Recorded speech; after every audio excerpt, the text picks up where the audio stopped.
সংঘাতের কারণে সুদানে অভ্যন্তরীণভাবে বাস্তুচ্যুত মানুষের সংখ্যা শিগগির ১ কোটি ছাড়িয়ে যেতে পারে বলে আশঙ্কা করছে জাতিসংঘ। শুক্রবার জাতিসংঘের অভিবাসন বিষয়ক সংস্থা IOM এই আশঙ্কার কথা জানায়। পাশাপাশি এটিকে বিশ্বের সবচেয়ে বড় বাস্তুচ্যুতির সংকট হিসেবে অভিহিত করেছে সংস্থাটি।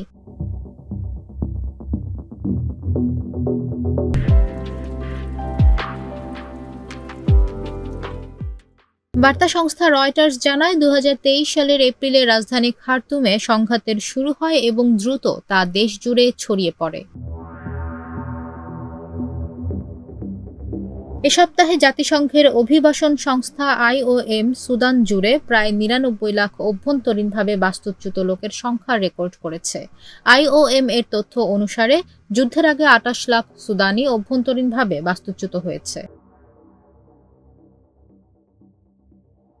মোট প্রায় ১ কোটি ২০ লাখ সুদানি তাদের বাড়িঘর থেকে পালিয়ে যেতে বাধ্য হয়েছে।